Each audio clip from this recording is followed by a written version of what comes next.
Okay, wonderful. Like I said, my name is Camille LeBlanc, the National Lake Blitz Program Coordinator for Living Lakes Canada. I'm coming to you from Trail, British Columbia, on the unceded territory of the Sinixt, Silks, Ktunaxa, and Secwepemc peoples.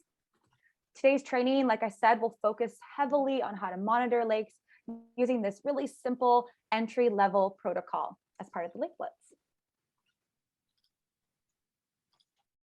Just want to start off by thanking our partners and sponsors, our generous funders, the Royal Bank of Canada, and our donors for our awesome prize packs, Lush Cosmetics, David's Tea, and Kicking Horse Coffee. And to our technical partners and sponsor partners, Water Rangers, Earth Rangers, and Aqua Action. We couldn't do this program without all of their generous support. So I want to also start off just by thanking you all for your enthusiastic support of this entry-level monitoring program that's really new to Living Lakes Canada. We've actually had more than double the number of registrants we expected, which really shows just how many people want to get involved in learning more about climate change impacts on freshwater lakes and to steward the lakes that they love.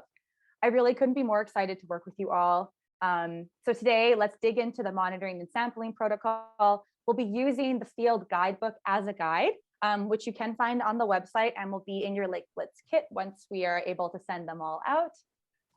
But in this presentation, I just asked, you can follow along with the slides. We've got pages from the field book there, just so you can really focus in on the content. So I'll be walking us through each section and step of the field guide to give you a good idea of what you will be doing when you go out to monitor and how data will be collected and displayed afterwards. If you have questions, please enter it in the chat and we will answer them during the halfway question break or at the end. So you've got 5 minutes just there because I know questions might start to build up. So we don't want to miss any, especially the earlier questions.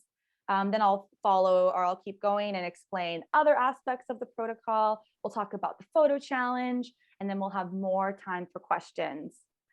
Like I said, if you prefer to unmute and ask a question in our final question period, then you can just raise your hand using the raise hand function at the bottom of the screen.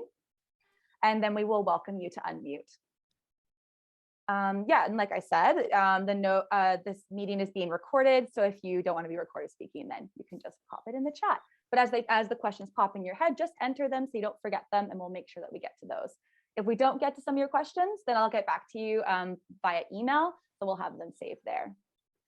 And for those of you who are watching this recording later and have questions, please feel free to reach out to me at lakeblitz@livinglakescanada.ca. This is a new program and we expect to see it improve each year, which is why your feedback, questions, and collaboration is so important. So let's get into it. So for those who aren't familiar, I'll take just a few seconds to talk about Living Lakes Canada, or LLC, as you'll hear me refer to throughout the presentation. We are a charitable organization based in the Columbia Basin, bridging the gap between science and action to foster community-based water stewardship. We work to facilitate collaboration in monitoring, restoration, and policy development initiatives for the long-term protection of Canada's water bodies impacted by climate risk. And if you want to learn more about our projects and programs, you can just visit our website and take a peek. So the broad goal of the National Lake Blitz is to encourage widespread water monitoring of lakes by using simple tools that help people easily understand the impacts of climate change on those lakes. We want to bring awareness of climate change impacts to fresh water into the mainstream, and we believe by providing the tools, training, and support to the wider population in Canada, we can reach this goal and better understand the impacts of concern through increased data. This is why it's important for us to make the Lake Blitz open to everybody. You don't need a science or technical background or any real formal training to monitor a lake, especially monitoring the impacts that we're concerned about.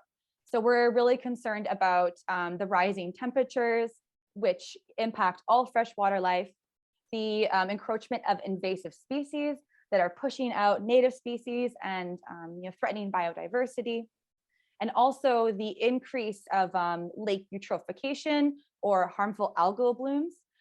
So the increase of nutrients, which further damage the ecosystem for freshwater aquatic species. So these impacts, like I said, they're all really exacerbated by climate change, and they can lead to this loss of biodiversity that we are seeing increase in freshwater ecosystems across Canada. So it's really important to equip everyday citizen scientists with these tools to monitor these impacts, collect that data, and then build their knowledge to share the message with their communities.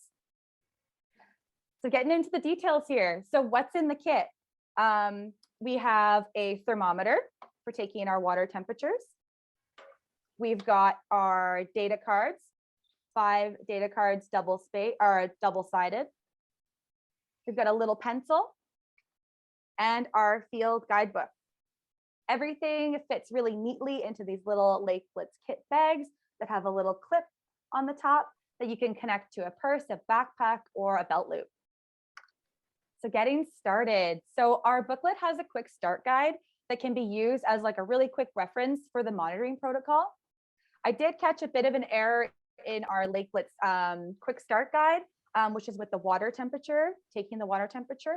You want to hold the thermometer in longer than what it says there. The instructions are correct on our water temperature page, but just so you know, that quick start guide has a little bit of an error there. With our thermometers, they need a little bit longer to calibrate.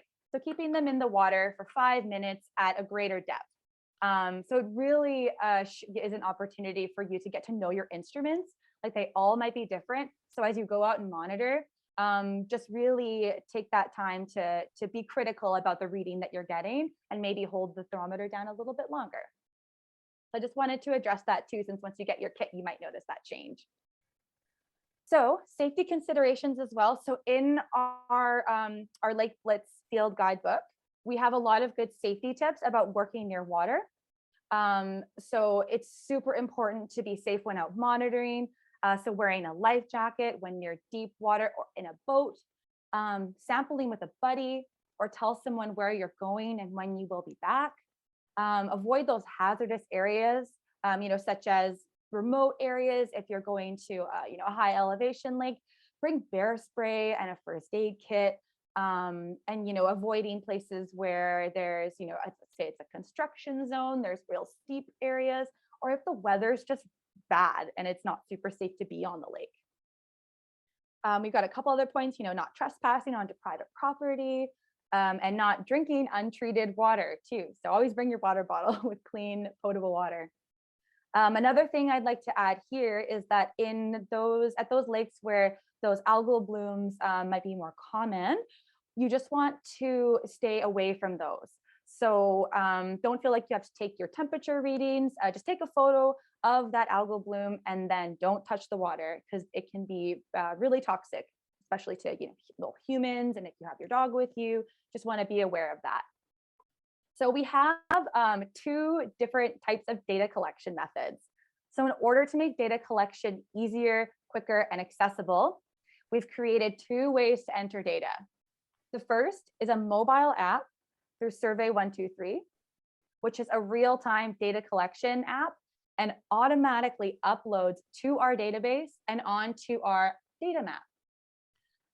So the Survey123, it's pretty simple to use. It takes a little bit of practice. So I will be sending out after this a little practice form for those who are keen, and for everyone who attended here, into our wider email list, where you can scan the QR code and just go out around your neighborhood and test it out, work out the kinks. It definitely takes practice to get good with these mobile data collection apps, but it is such a quick and easy way to get your data entered. For those who just don't want another app, which I totally understand, we do have our data cards that I showed. We have 5 data cards. They're double-sided, so it captures 10 sampling days. You can use the pencil provided to enter your data. It follows the monitoring protocol, and it's a really simple, easy way to just get your data in. It can be a good backup if you're out of service and that kind of thing, although the app will still work out of service, but I'll describe that a bit more later. And it works for those people who kind of struggle with apps a little bit. And like I said, we'll revisit these methods in greater detail later, and I'll kind of show you what the form looks like on desktop. Right. So the data cards, you can actually upload that data onto our observation form link that's on our webpage. So everything that you need is going to be on that Lake Blitz at livinglakescanada.ca website, including, my email if you have any additional questions. So the first step is really picking your sampling site. So I encourage you to visit a lake that you go to often. Maybe it's walking distance, it's near your house, you walk your dog there. Just choosing something that is going to be, sustainable for you to monitor over the monitoring season. And that doesn't require you to spend a lot of money on gas getting out there. Choosing one that is on public property or your property or a friend's property, anywhere you have permission to access. We also find that temperature measurements are the best at a depth of at least 1 meter. So if you know of an area with a dock or you're willing to take your boat out, that's a really great way to get that depth measurement. But I know for some of us, that's a little bit of a barrier or a big barrier. So for those of us monitoring lakes without docks or don't have a boat, just take your temperature measurements no shallower than knee deep, which is a safety measure. We don't want to go any deeper than our knees. If it's safe to do so, if the substrate is stable and you can actually walk into the lake. So that's always an option for those who, want to take part. Your readings will be warmer, but the data will still be useful in tracking changes at that depth. So when you're picking a site and you're using like the app, it's going to know exactly where you are through geolocation. But for you to find that site again, you want to pick something that's a permanent feature to mark your location. So that can be like a permanent sign. It can be, a little building or a cabin.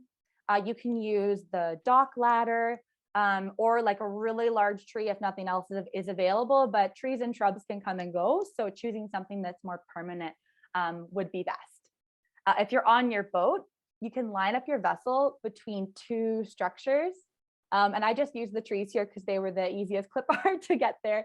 But you can use those 2 big trees and then estimate your distance from shore and use this to come back to a similar spot each time. Doesn't have to be exact, just sort of in the same range is great for the data display and that kind of thing on the map later. So the days that we sample are coordinated to be on the 2nd and 4th weekend of each month until September. This is so we can have some degree of consistency across the national data set. So plan to visit your lake on these weekends, but if you can't make it, a 3-day difference is totally fine too. So say you went on a Saturday, the previous sampling weekend. If you go on Monday or Tuesday, the next sampling weekend on the 4th weekend of the month, and that's totally fine too. For those monitoring in like northern climates or at high elevations, just monitor once your lake is accessible. I know that here with this really cold spring that we've had, the lakes are still frozen and snow covered. So just don't stress too much about that. The data collection is still going to be super valuable and you can still go out just when it's accessible. So what if this is too big of a commitment and you can't commit to all these sampling days? What I've been recommending and what I've been helping people create are like these monitoring teams where you can share a kit. I can see that also there are some of you planning to monitor the same lake. And next week, I'll be reaching out to help connect everyone planning to monitor that lake and have you pick weekends over the sampling season to build that team. So everyone will get an opportunity to monitor the lake, but you'll just have, maybe less sampling days and more of a team effort. But it's also a great opportunity for sharing results. And since we're sort of dealing with a shortage of kits right now because of this amazing enthusiastic response, some of you may not have a kit by the 2nd week of May, but you can still go out if you're super keen and gather other data while using the app. So that's, you might not have the temperature, like you won't have your thermometer, but you can still go out and take your lake photos. You can still look for invasive species, do some wildlife reconnaissance. You can just simply use the QR code on the field guide to load the app and complete all data besides the temperature. So that's an option to get people out. And yeah. I would love to see what comes in at the beginning of the season, of course. Wonderful. So for year 2, like I said, we're using the Survey 123. This is a product of this company Esri, which is like a mapping software and GIS company, which is an industry standard for data collection.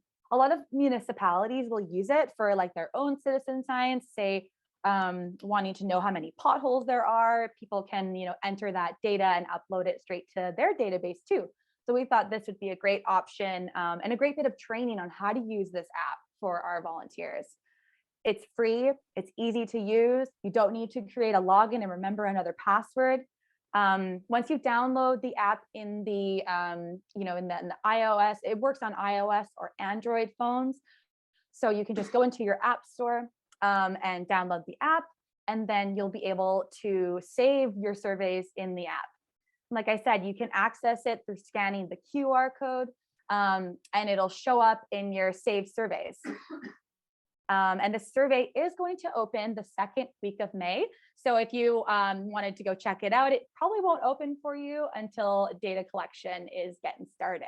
So that's just why you might see that it's not available. So it's going to look like a fillable form to quickly enter the data. You can upload photos and connect this to the database automatically. It has this really great feature where even if you're out of service, you can still enter data and save it on the app or upload once you return to home or to your home where you have like strong Wi-Fi or you're in data service range. Once you complete the survey, you're going to get a note saying that you're offline. You can save in the outbox, and here you can access your survey for later upload. And like I said, you can have a bit of practice. If all that information is a bit overwhelming, I'm going to send you out a QR code after the training, and it'll link you to a practice form so you can go out and enter some data points. And if you have any technical problems while you're using the app, you can always contact me for support. Monday to Friday, I'm around, and on sampling weekends, I will be checking my email. So you can just send those to me if you're getting stuck. And remember, you can always use the data cards, but the app works really well and you don't have to go back and upload stuff later. But the data cards are always there as a great backup. Awesome. So for those of us who are using the app, when you first arrive at your site, you're going to mark your location. You can look for this little target button, click that, and it'll find you. If you're having trouble using the app out of service, use your data cards and submit later. To find your location, you're going to touch the map window on your screen to zoom in using your thumbs or thumb and forefinger to see your location. So zooming right in, it's going to show up quite zoomed out. Zoom in. Press this little target button and that'll find you. And once you see the blue arrow, you can tap the upper left corner of your screen to go back to the survey. Now for the desktop, I'm going to show you a little bit here. Okay, so hope that looks good for everybody. So here I am at my home in Trail, BC. There's a bunch of different ways that you can change the overlay to see a little bit better. So there's a bunch of different mapping options for display. For me, let's say I wanted to take a sample of the Columbia River. So if I'm going to mark my location when I'm ready to enter all the data I collected, I'm going to move all the way up here. I'm like, okay, I was outside of Columbia Ave, it's all the way here. The Trail Skate Park is right here. I'm going to just click my arrow right there, and that will link my survey location. And then right here, it's going to save your lat and long. So once you click that, that's going to save your location and you can move on.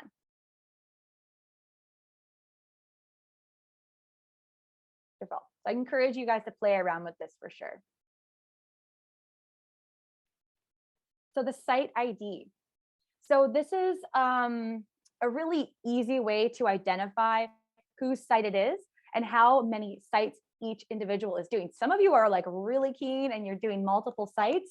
You're going to want to use that site ID so that we can identify, is this Camille's second site? Is this the Is this the first site that she said she would monitor? So you're just going to enter for, say, my Columbia River location, CL1. If I also want to do some sampling up at, say, Nancy Green Lake, which I think we've got some great volunteers doing that, I would do CL2. So let me know if that's unclear, but that's a little site ID for helping us with the data and analysis and monitoring afterwards. Wonderful. So we'll break for questions in a little bit here. I just got a couple more steps to move through. So once you have your location marked, it's a good time to take temperature. So I would recommend attaching a strong string to your thermometer so that you don't have to bend over the water and can get the thermometer at depth. We did a workshop with some seniors in Caslow, and we found that this was not only a great way to get that measurement at depth, but also, to avoid the bending over at the dock, which can be, it's a great way to fall into the lake. So that's a great way to just make sure you can get that depth and that you're doing it safely. So I'd recommend tying a string on your thermometer. It has a little carabiner here, so that's really easy to attach to, or this little ring there. So definitely a great little modification. So when you do your temperature measurements, you're going to note the start time, and your app will automatically do this. For those using data cards, you're going to want to enter your time. So for your air temperature, let's hang your thermometer in a shady spot or in your body's shadow, especially if you're on a dock. You want to wait for the thermometer to stabilize at a reading for about 30 seconds before recording your temperature. So this temperature reading may be different from the forecast because it is a specific location and not at the weather station. So stabilization can take anywhere from, a minute to 5 minutes. So patience is key. While you're waiting for that to stabilize, you can take a look around, checking out the wildlife, looking for invasive species. You're just taking a good look around while you keep that thermometer in a shady spot. For water temperature, you're going to carefully place your thermometer in about 4 inches or 10 centimeters in the water. Each thermometer is around 15 centimeters long, so it's over halfway submerged. And like I said, that string works really great if you have mobility issues, and just a great way to get that thermometer even deeper. Wait at least 5 minutes with the thermometer submerged over halfway. Let the water drip off the thermometer, and then you can take your reading once it stabilizes for 30 seconds. So once that's all collected, you've entered that all into your survey or on your data card. You're going to note your end time and proceed to your other observations. Lake photos. So we ask that you take 4 lake photos, watercolor, and the lake itself across from you, and the shoreline photos. So that's the left and the right shoreline, just at the start of your sampling season. So you don't need to take it every time you go out, just taking those 4 photos at the beginning. And then if you notice any big changes, such as development on the shoreline, any big erosion events, take photos of that. And so you can track those changes. If you're on a dock or you're on a boat, you'll have to walk back to shore to take your photos. So just keeping aware of that, you'll just have to walk on back so you can capture those shoreline images. The watercolor photo, though, that's what you're going to want to take at depth. The water for the best watercolor photo has to be about a meter, or in a location where you can't see the bottom of the lake very easily. You also want to take a photo that doesn't have a lot of reflection. So taking a photo with the sun at your back at a 45-degree angle with as least or as little reflection as possible is the best way. You can use the shadow of your boat or use the shadow of the dock to take a really good lake photo and to minimize that glare. Great. So so once you take all your photos, these can be uploaded onto the app. There's a really quick and easy way to do that. You can even take photos through your photo app through the app on your phone. So you can go right into your camera. You can access it through the Survey 123 app. And then to save space on your phone, once everything's uploaded, you can delete it, since I know photos take quite a bit of space. Okay, I'd like to take a break here for any questions. So Nicole, if there's any questions that came rolling into the chat, I'd love to answer that now, just so people aren't getting stuck on anything. Camille, do you want me to read the questions out loud? Yeah, that would be great. Okay, great. So from Lucy Lopez, she's asking, will the lake color be measured or just noted? For example, don't edit the photos in phone. Great question, Lucy. Yeah, so they will just be noted. They won't be measured. Next year, I'm looking at a way to use the FU scale, which is a color scale that indicates different stages of lake eutrophication or turbidity. So I'm looking to integrate that next year, but for now, we're just going to be noting the color. Okay, and she also commented, great card to calibrate. Oh, right, to have a great card to calibrate. That's interesting. I'll definitely look into that. That's a good suggestion if there is a color to calibrate that. I'll send also along and the Eye on Water app and our follow-up email, so you guys can take a look at a different piece of technology that's using watercolor, and taking in watercolor photos. It's another citizen science program that we've taken some of the methods from for our watercolor photo taking. So I'll send that on. You can take a look at their database. It's super interesting stuff. Okay, we have another question from Megan Blackmore. Should we be trying to do our surveys at the same time of day each time? Yes, that consistency at the same time is ideal, since we know that the temperature changes so much throughout the day. So having it at the same time of each day, within that 3-day range is definitely ideal. And Nancy Stadler-Salt has asked, what about water clarity, Secchi disk measurements? Yeah, so we don't have that as part of the Lake Blitz, just because with the kits, we want them to just remain, convenient, small. But there is a really great Secchi disk study through the BC Lake Stewardship Society, where they have had this Secchi disk dip in July, happened it's been going on for 20 years. So I can send along information for that study. And if people want to take part, then I can help link you up to BCLSS, since they're already doing that work actually across North America as well. It's a program that they help coordinate in BC, but is coordinated through the North American Lake Management Society. Great question. We'd love to find a way to add the Secchi disk and still make our kits easy to mail out though. And another question from Sue Crosby. Do we make up our own ID name? If so, what should be in it? Yeah, great question, Sue. So with your ID name, with that site ID, it's going to be your first and last initials, and then the number of your site. So if it's your first and only site, then you'll just put a 1. So it would be SC1 for the lake you're monitoring this year. And a question from Ryan Gibb. Will we be measuring pH levels? We won't be measuring pH levels. We are looking at a way to incorporate strips, but not for this monitoring program, although I do recognize that is such an important parameter to include. But maybe in future years of the Lake Blitz, we would love to add another one.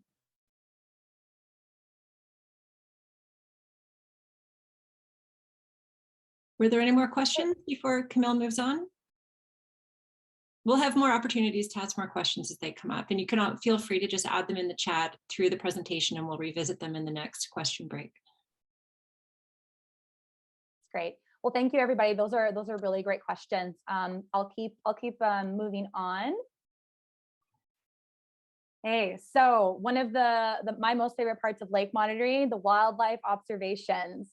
So you take a look around your site and note any wildlife that's using the lake.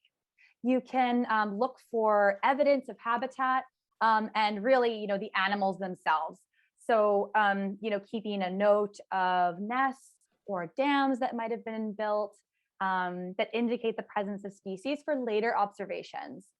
You can note any of these categories. We've got, mammals, fish, mollusks, reptiles, amphibians, birds, insects, all those really, important species for, a well-rounded ecosystem. So we want to keep track of those to see how the lake is thriving and supporting life. You can support your observations of the wildlife themselves with photos. I know that it can be hard to capture sometimes, but yeah, we want those wildlife photos for the database as well. But you don't need to take photos of like nests and things like that. Just keep note of it. And if you can capture them in their nests, just as an example, then that would be great. We also ask for you to put the common name of the wildlife species, so ticking them off and then adding those names. And you don't need to worry about the scientific name. So invasive species. So this is quite a big chunk of the field guide because invasive species are one of the biggest threats to freshwater biodiversity, and their impacts are furthered by climate change because of the quick changes that are happening in ecosystems, leaving opportunities for these invasive species to come in and push other native species out that aren't as adapted to those quick changes. In the field guide, you'll see pages with some quick idea of common and priority invasive species across Canada. We tried to make it as national as possible, which proved to be quite the challenge. It's not a complete list, so I would really encourage you to get connected to your local invasive species group to learn more. Plant ID, animal ID, it takes years to get good at, so don't worry if it takes you a while to get the hang of it. In each description of the invasive species, you'll see where the plant or animal is invasive. Some species that are invasive in one area can be native in another. So a good example is the northern pike. It's native in northern BC and in other provinces, but invasive in southern BC. Another good example is the American bullfrog. It's native in southern Ontario, but it's invasive and a priority species for monitoring in BC.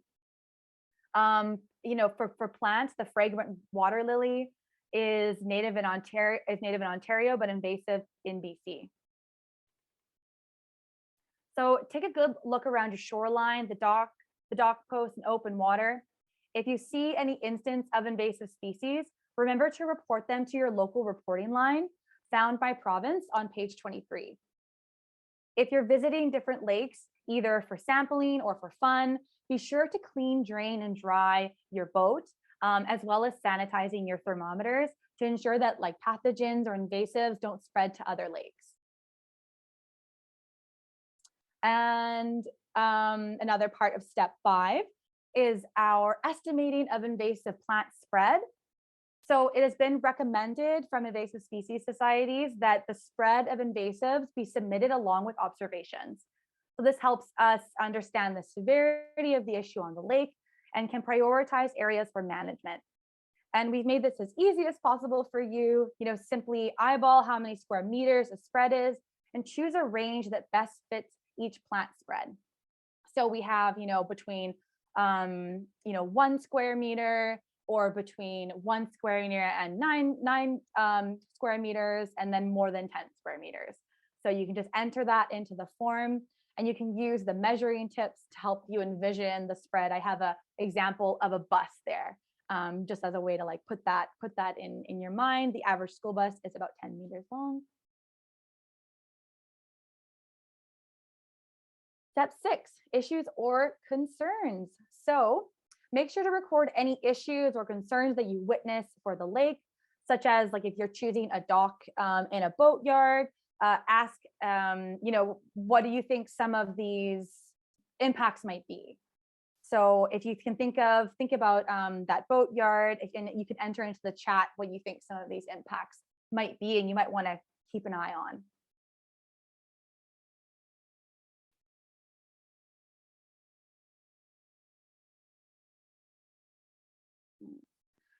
So I'm really thinking like, there might be some fuel or chemical spills. You might start to notice that sheen on the water when the summer gets really busy. So you just want to track those impacts and those changes. As these lake sites are, used a lot more in the summer, we might notice more like garbage and cans and things like that. So You want to keep an eye on that, and maybe even bring like a little plastic bag with you to do a bit of a cleanup is a great thing to always have on your back pocket. If you notice any severe instances of pollution, you can always report that to your regional line, your regional report polluters line. So that's a really important thing for citizen scientists to know is, where do I bring this information, and how can I address these big threats in real time. We also want to track the presence of algae, such as sudden blooms, which have a huge impact on lakes and aquatic species. There's lots of ways to ID algae blooms, especially blue-green algae. A really quick one, I think the easiest one that I keep in my mind is it looks a lot like kind of like a pea soup. It's usually found in warm, shallow, still lakes. And just a reminder to stay clear of any bloom you think might be harmful. But these blue-green algae are cyanobacteria. They have a lot of different looks. So that's a good thing to look into. And I'm hoping to do more presentations with you guys, trying to get like an algae specialist to join us virtually for more information from experts on these things that we're looking for this summer. Shoreline changes is another issue that we're concerned about. So noting any big erosion events or man-made changes, such as development on the shoreline. Big substrate changes have a huge impact on habitat, as well as vegetation removal. And the last one, and you can always enter others as well in the forum, but the last one here that I mentioned is the wildlife concern. So have you noticed any nests falling down, any dead wildlife, any other sort of habitat loss or like big decline in species? That's a really good thing to track. Somebody told me the other week that there used to be a bunch of seagulls in this lake that I live nearby, and they used to come down the lake all the time at Kootenai Lake, and they don't see them as much anymore. So that's just an interesting thing that I didn't see a lot of seagulls either. So it's a great thing that citizen scientists can track. And you can take up to 6 observation photos and enter those onto the app as well.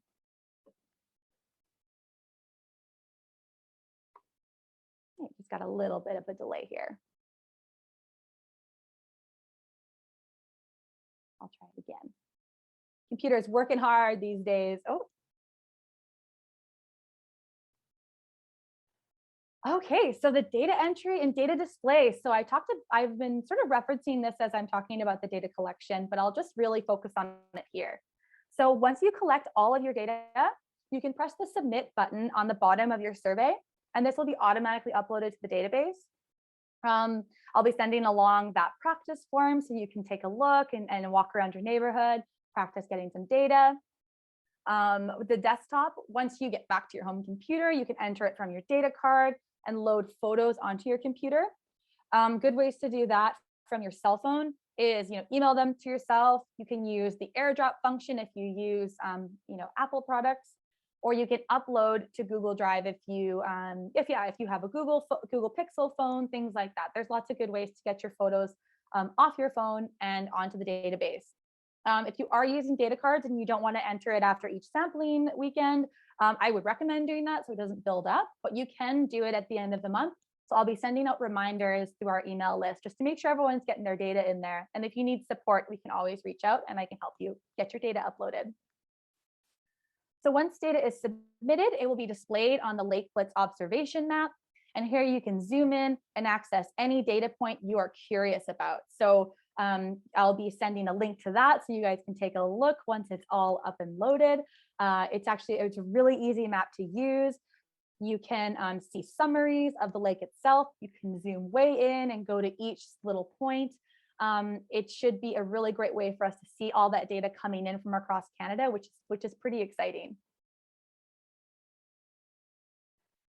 And lastly, before we move into our question period, so another great opportunity for individuals, families, kids, and really anyone is to take part in the Lake Blitz the Lake Biodiversity Photo Challenge, which is sort of our kickoff event of the Lake Blitz that starts today, which is very exciting.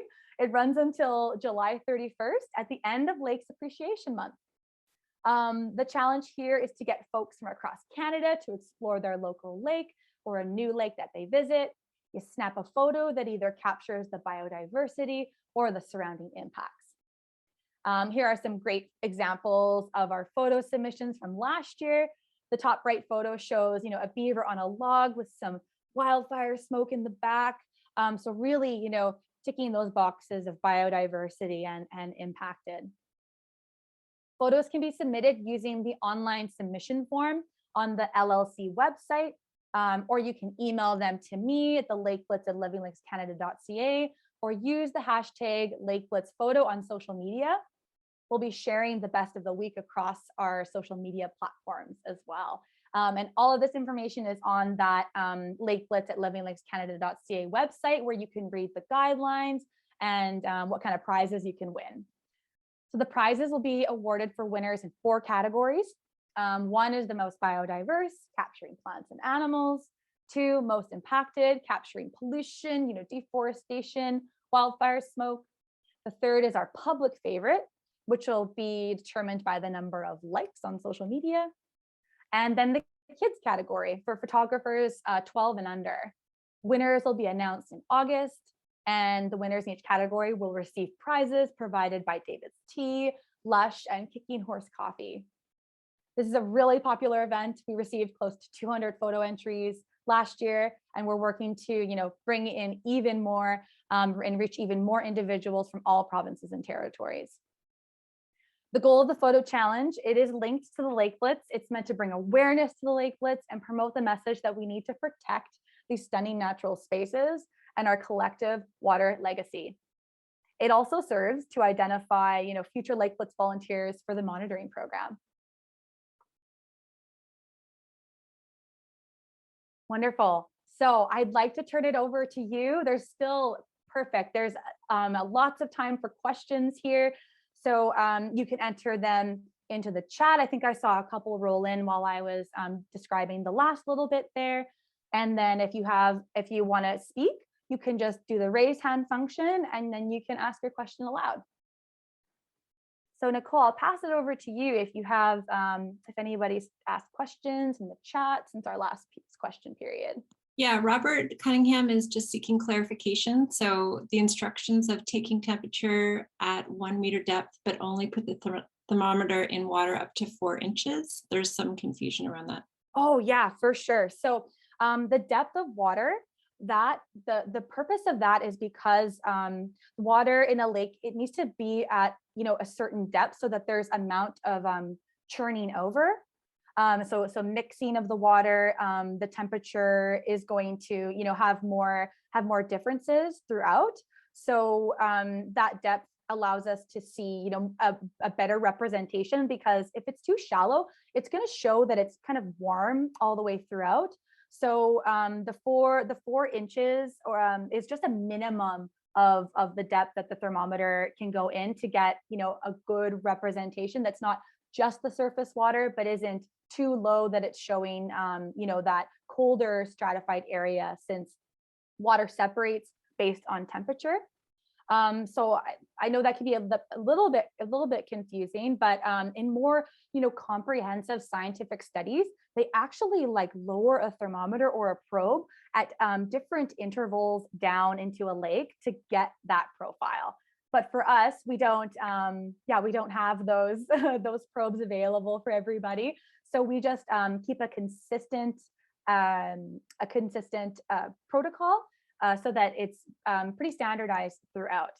But the less depth that you put your thermometer in, the warmer it's going to show. But I think he's unclear about which depth to put it in at, 4 inches or a meter. Oh yeah. So the water you're sampling has to be at least a meter. So going out at a depth where you can at least take a sample of the water at a meter depth, but you only have to lower the thermometer in about 4 inches or 10 centimeters. Great, perfect. I think that does answer that question. Robert, please let us know if you have any more questions around that. And Sue Crosby is wondering, is it a digital thermometer? It's not actually. It's a regular, mercury thermometer. So it's I guess you'd call that analog. A digital thermometer, it can't really submerge it very, very well. So we use these really simple, straight up classic, I'll call them classic thermometers, but they're more analog, yeah.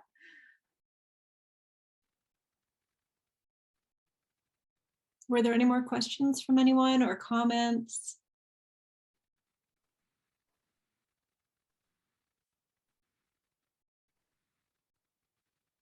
Michelle Quinn's asking, we have always had a thermometer in the lake. It stays in all season. Can I use that initially if our kit doesn't get here? Yes, Michelle, that's a great idea. You can definitely use those readings. I would love to see, what you've been collecting over the season too. So yeah, you can use that as your temperature reading. If you wanted to use that, instead, you can totally do that as well. But your kit will be, hopefully we're still waiting for our second order to come in, but we will send those out ASAP. Okay, so we have a question from Lucy Lopez about how will they account for shifting lake levels due to dam and water control, especially finding a test location? Yes, definitely. That is a bit of a struggle. So I think I guess it depends on which like a reservoir you're on, but I would just do your best. That's actually a really interesting thing to note as a part of like an impact that lake experiences. So if your sampling location does shift because of lake levels, just go to the next available spot where there is, enough depth. But yeah, so it's okay for your sampling site to shift because of the dams. We'll be taking, an average for a lake. So that accuracy is important, but if it needs to move because you can't get to the water, then please go ahead and find a good site. And then she's asking if that should be added to the observations.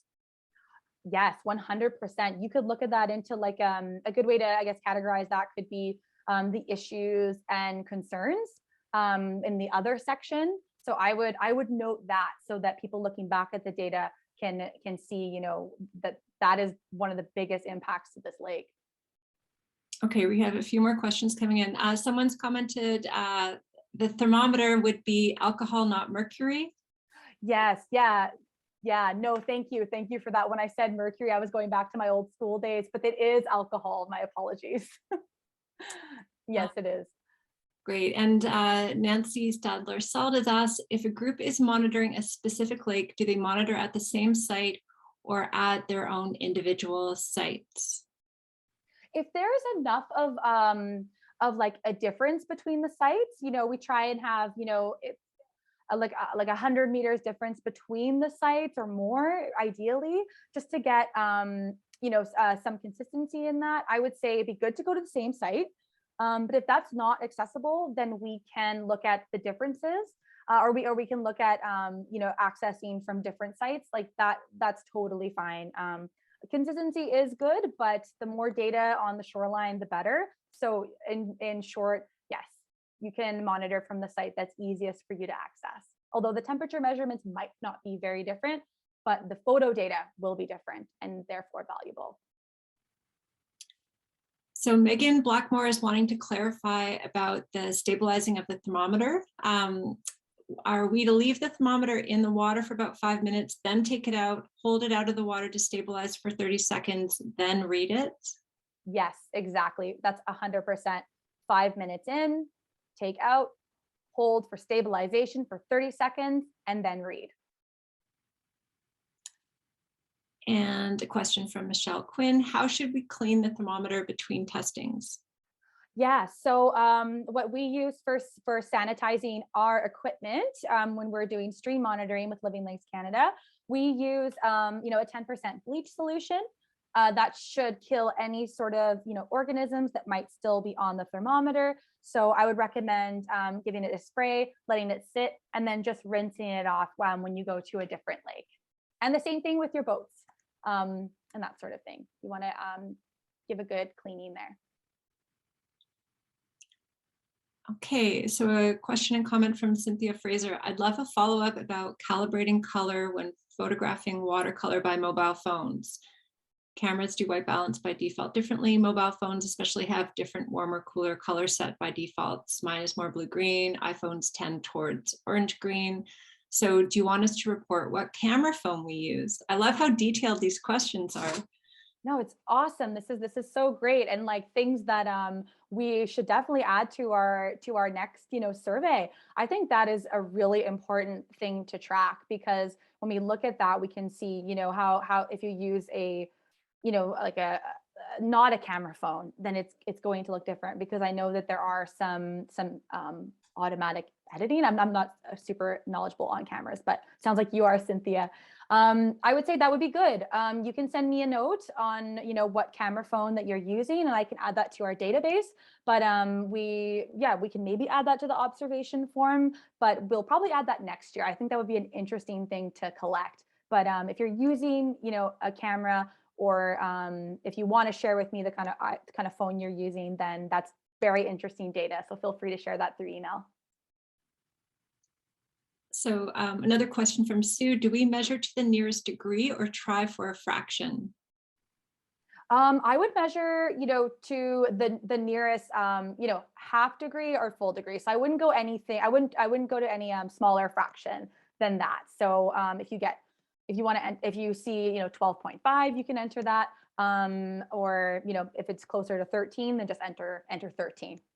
Great question. There's another one from Ryan. Should we note fish stocking programs, numbers, and/or angling pressures on our lakes? Oh, that's a great one.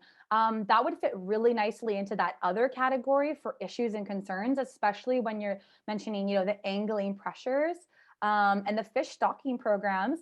I think that would be a great thing, maybe for the wildlife component. Checking off fish, and then what kind of fish species are stocked in that lake. If you can get that information, that would be wonderful to have. And then making a note that this is a stocked lake. And then you're concerned about, or the community, or we should be concerned about the angling pressures on the lakes. So that's a great one, Ryan. Oh, another activity to perhaps note is the amount of boat or skidoo, or not skidoo.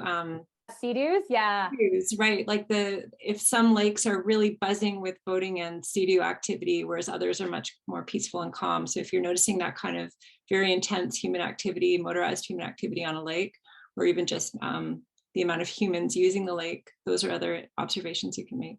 Yeah, no, that's such a good point. Like it falls into that, that has implications for pollution levels, also, shoreline changes like increased erosion because of the wave action. That's a great one. These are all such wonderful examples for adding that to our issues and concerns. But for now, for all these other things that pop up as you're observing, then you can enter those into other, and then we'll take all of those categories. If we see consistencies over this year of what people are putting into that other category, we'll make sure to include that in the updated survey for next year.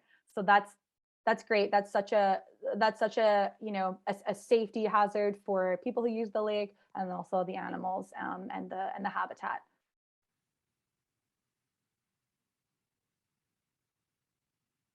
Were there any more questions from anyone?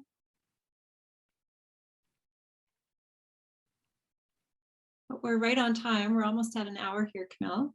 Okay, that's great. Okay, well then maybe I'll speak to the kits and kind of like the mailing out, because that's our next step. So we will be mailing out the kits through regular letter mail. I'm hoping everyone will get it by the 2nd of May, but we're having some supply chain issues with getting big orders from our suppliers. So I do have a stock of kits that I'll be sending out that I have in inventory, but those will be sent out later, the rest of them. So just sit tight. I'm going to be sending everybody an email once they're mailed. So once you get that, then you'll know that your kit is on the way. If for any reason, like your kit arrives broken or any equipment isn't working, then just let me know as soon as possible, and we'll send you, another piece of equipment so that you can continue your monitoring. This recording also, like if you want to listen back to it, You can access the recording itself. So Nicole and I will be editing this and sharing it with our email list. We might even pop it up on the website. We'll also be sharing it with everyone who registered for the training. And like I said, if you have additional questions, because I know I'm that way.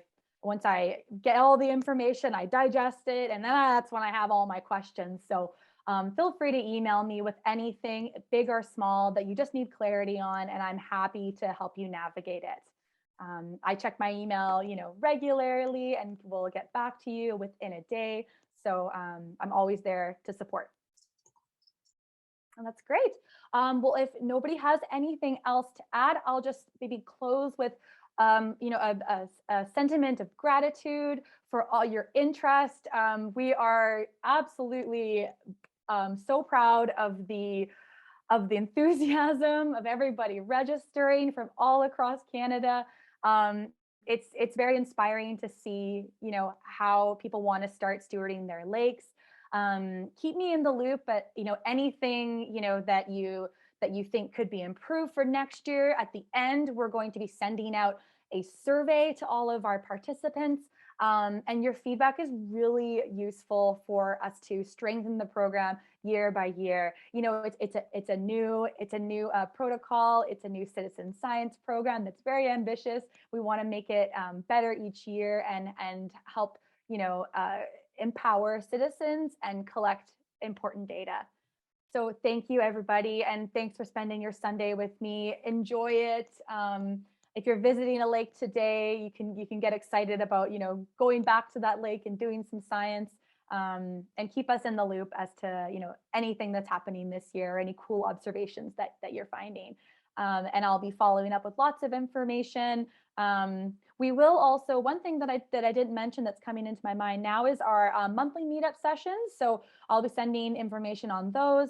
We'll try and have those at the end of the month, in June to September, and we'll have some interesting speakers. You'll have some time to ask questions and do some additional learning. So you can hop in on those. They're not mandatory. They're just another bonus. But with all that said, thank you so much and have a wonderful, wonderful Sunday. Bye, everybody.